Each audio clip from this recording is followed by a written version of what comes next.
Hello everyone, welcome back to my channel. My name's Carly.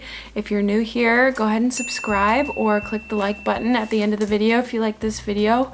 Also, if you like the topic of this video, it helps to let me know with the like button and I'll know what to make in the future. Today, I want to talk about 10 things you actually need when you are planning on getting a puppy. We are getting a puppy in just a couple weeks here, and so I have everything that I have prepared for our little baby bee, and I will share with you the things that I have. And so the first item I have here is a crate for Bee. So we have just this small crate here. It'll be the perfect size for her. She'll probably fill up with just her body half of this crate. You definitely want to start small with the crates. Dogs don't want to go to the bathroom in their own space, and so the smaller the space, the less likely they are to have an accident in that space. So we've got this little crate. I like the wire ones because they can see out of it, they can see me. Helps the anxiety, I think. So it's just got a little door here. That's the only door it has, and then on the bottom I have a little mat in there for her. So this will likely be the crate that I will go and pick her up in. I've got quite the drive. I want her to be nice and comfortable and have plenty of space. We also will end up doing crate training, so she will also sleep in this crate. This is also a perfect one with the handle. In my last video I mentioned how it's really nice to have a little crate with a handle so that you can carry it around with you and set your puppy where, if you work from home, you can set them down at your feet, and it relieves some of the anxiety that they have if they are not with you. Eventually, you'll want to practice not being with your puppy 24/7, but in those first few days when they're a little bit on edge and anxious, it is totally fine to bring them around with you for a little bit. This is the crate that we have. I will try and link everything down below of what we have and where we bought it. Most of this stuff I am reusing from our past puppies, and so this is a reused item. This mat actually came from my parents, from my childhood dog, and so it's very special to us. She kept her stuff really nice, so we get to use it for our new loved ones. So there's the crate. Next is a bed. You are going to want a little bed for your puppy for them to lay in if you have them in a pen area or even if you have them out. I have this one here. It comes up around the corners, which I really like, and there's a place for them to step in. This is also from my parents, from my old dog Punky. She was amazing, but she's no longer with us. So we have this for our dogs now. And it is a little bit small for our dogs right now, so it's a perfect size for little puppies. So we have it, so it comes up around the corners and it hugs her like that. So I do like the ones that come up around the corner. They seem to be really cozy in them and they like them a lot. As you can see, there's like this soft kind of Sherpa material in it, and then it's actually got little grippy things on the bottom so that if it slides on the floor at all, it at least has a little bit to catch it. So, yeah, nice and cozy little bed. The next thing is the green machine. I'll put a picture right here. That's what we call it, but it's actually called like the Little Green, I think, by Bissell. Those things are lifesavers. No matter how much you try and train your puppy, they are not perfect. They're probably going to have an accident here and there.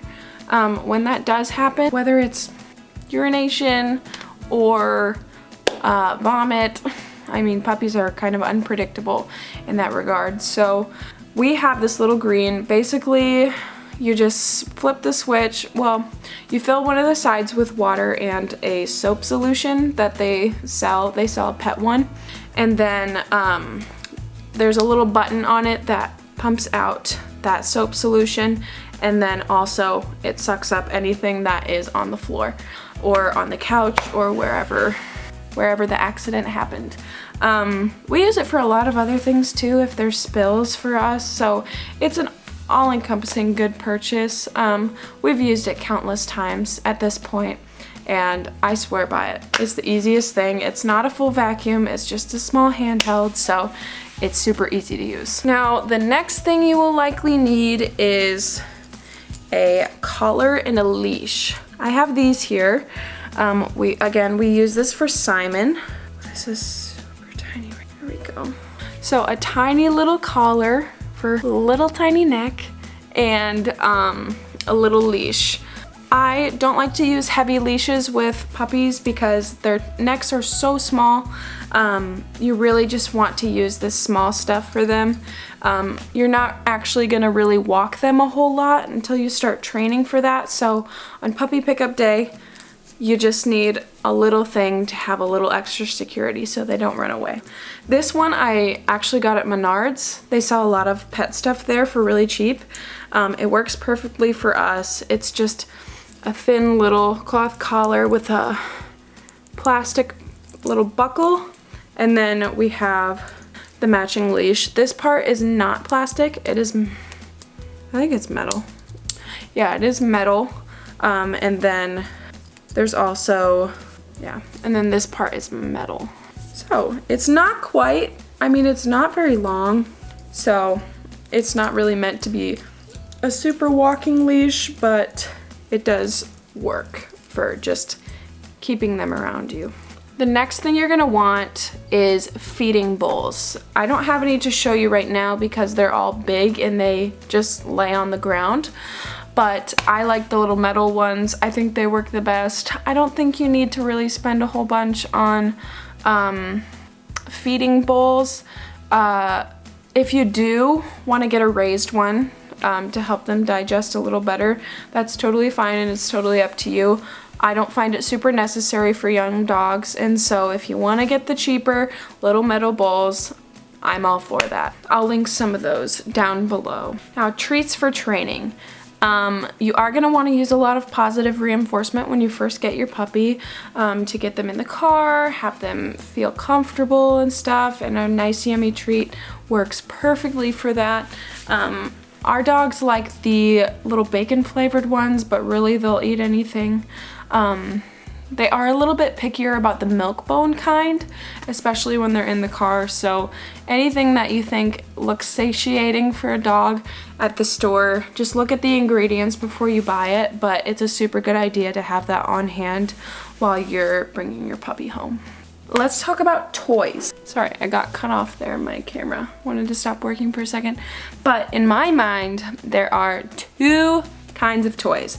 We have unsupervised toys and supervised toys. Unsupervised toys are toys that are not easily destructible.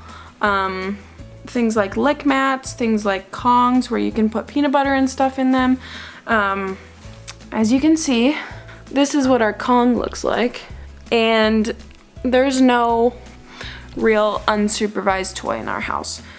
We have toys that are sock toys that they can't really rip up, but anything rubber, anything like a ball or anything, they will find a way to destroy it.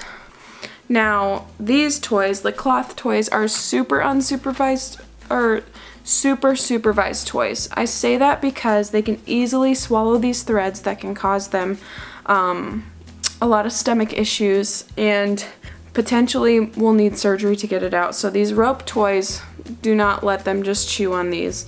And then, yeah, as you can see, they can easily be ripped and stuff. So we call these supervised toys. We still want to play tug of war with them. We still want to do a little bit of toy wrestling with them, but we're not going to let them just chew on this on their own. It's too dangerous. Now, our grooming tools. This isn't essential for puppy bring home day. However, I did want to go over a couple different brushes that we have and then talk about the nail clipper that we have. So if you are just bringing home a puppy and you want to get them used to a brush, I would advise you to use these soft bristled brushes. This one has plastic on the ends, kind of like a regular hairbrush, and that is just going to make sure that they're not getting their skin too irritated. Since it is fresh, new baby skin, we want to be gentle with them. So I would recommend this brush for the early days if you plan to introduce them to brushing. Now, the other brushes are very similar. I have this plastic one here. There's some fur in it because we have dogs and we use these. And then a wooden one.